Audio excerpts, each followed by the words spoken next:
kind of, we're friends with another guy called DJ High Tech, and we've been doing different things, you know, on our own, and then we kind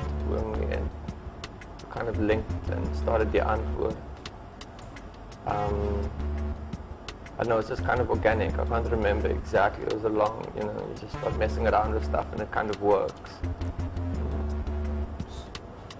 What would you guys classify yourselves? Hip-hop, ravers? Where do you get your main inspiration from? Probably rave. Yeah, Yolandi likes rave, and I've got like a rap background, so it is kind of a combination of rave and rap. We like the high energy of like rave music and like the hardcore, like kind of bang of like rap music. So it's a kind of a pretty much a 50-50 combination of the both.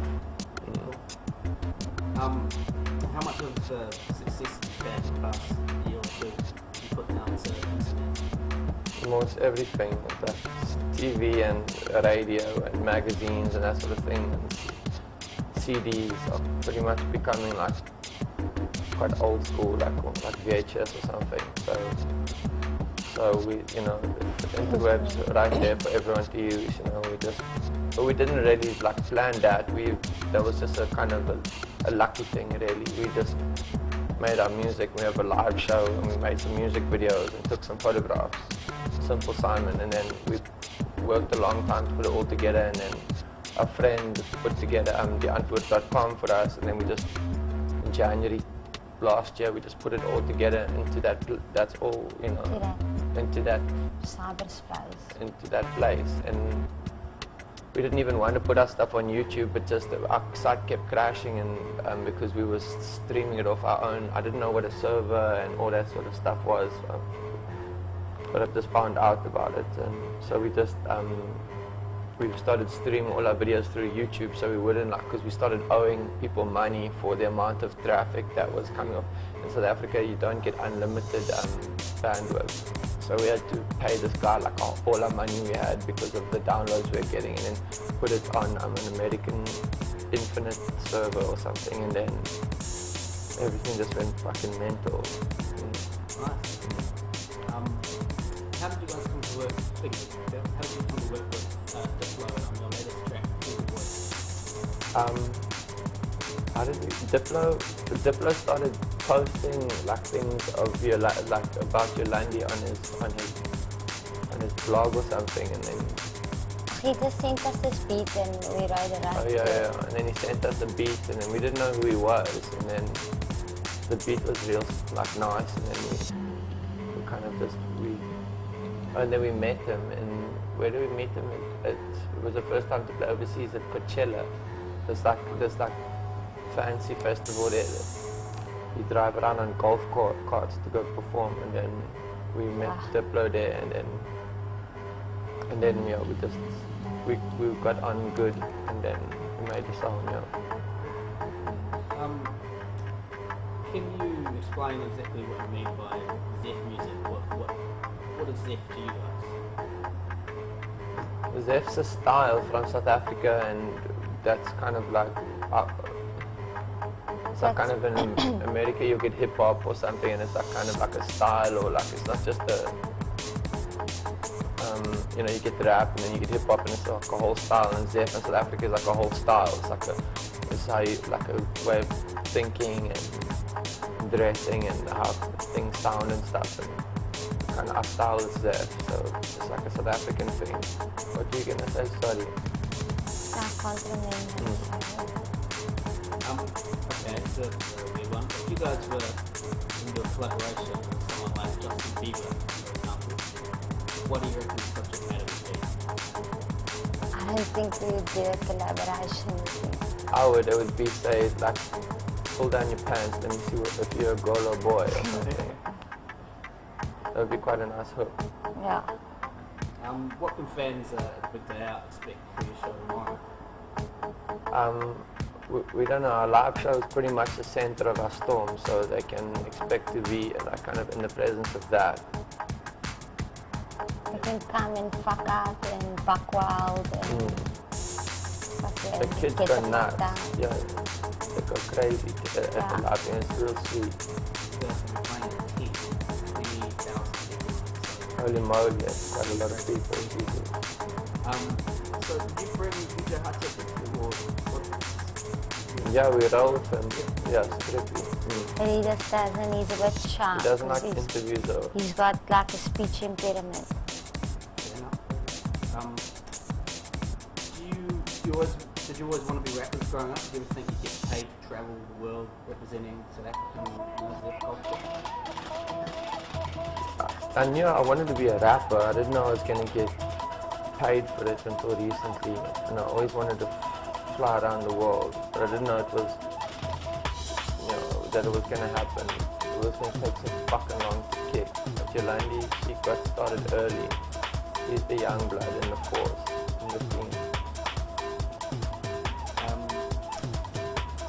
On a slightly more serious note, a lot of your lyrics, you mentioned South Africa is not spelled, a lot of different cultures, a lot of different races. Do you think today, in 2011, racism still exists in South Africa, and how does that kind of affect the music that you make? It's much worse, and we've traveled around the world now. The racism is like it's like everywhere around the world, but it's like when we've been to like England, for instance, it's a million times worse. In the UK, but they don't talk about it. It's like a more like silent, like violent thing. And in America, it's also like floating around much worse than South Africa. South Africa was like that thing was kind of. It was like an 80s thing. It was kind of way mixed, but It's kind of old-fashioned like now. an old thing. It's not really like Irrelevant. cool anymore. There's a bit of racism because it's run by like black people towards like whites a little bit, but that's like whatever. It doesn't matter. It's like, but it's also like the cultures are very merged. You know, like when I said I represent all those different cultures, there's a thing of like that is, you know. I think so everyone like got all pumped up about that and thought because South Africa is like synonymous with racism, or it used to be until, you know, when you ask people, someone said a funny thing to me recently, when you ask someone like up to recent, if you think South Africa, the first word that comes to mind would be like apartheid or racism. And now when you ask people South Africa, what's the first word that comes to mind, people are like, Zef, you know, which is a nice transformation. And when I say I represent all those things, it's because South Africa is like a merger of all those things, where it used to be like forcibly like kept apart. For a while now, it's been like just not like harmoniously merging, but it's just kind of like that's what's like all fucked into one thing, you know, and it kind of works, you know, in a dysfunctional way, you know. We love it there. That's what gives it its flavor. Yolandi, you have rats. Pet rats. How old is your rat and what's its name? Well, I've got 30 rats and it's hard to tell the difference, and I call them all Sneaky Prawns. And my oldest rat, which was 3 years old, he was this big.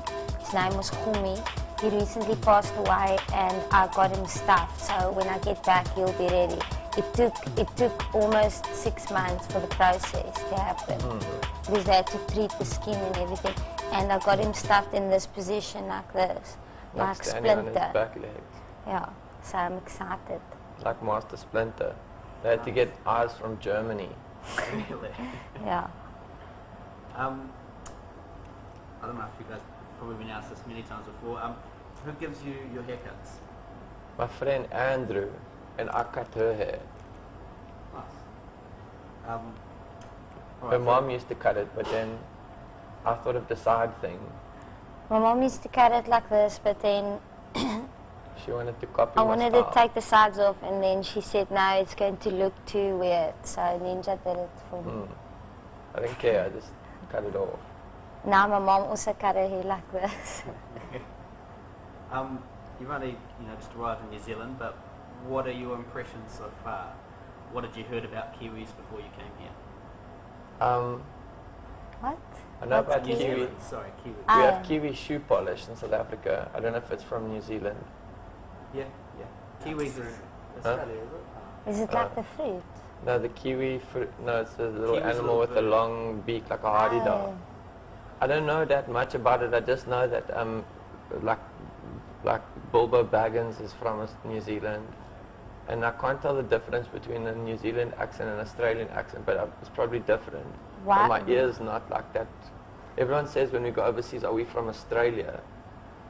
Which I'm like, yeah, so I think it takes a while to like notice like little things like that. What is the difference? There is a difference. They talk more with like more of an E, like they, you know, and they're a bit whinier, you know. It's a bit more little bit more hoarse. tangy. Yeah, it is. Yeah. It sounds like a little bit more, So yours is more like refined. more fancy. Yeah, On New not Zealand's as fancy as British, but in it's between. kind of in between, you know. So like New Zealand's are like fancy Australians, sort of like Yeah, sonically. Yeah. Okay, last question. Who do you reckon is going to win the Rugby World Cup this year, New Zealand or South Africa? I don't know, the All Blacks used to be like almighty, but yeah, we always used to be scared of them until we beat them. But I don't know, I don't really, like, I don't even know when the World Cup is. Ask Yolandi, she's like really into rugby.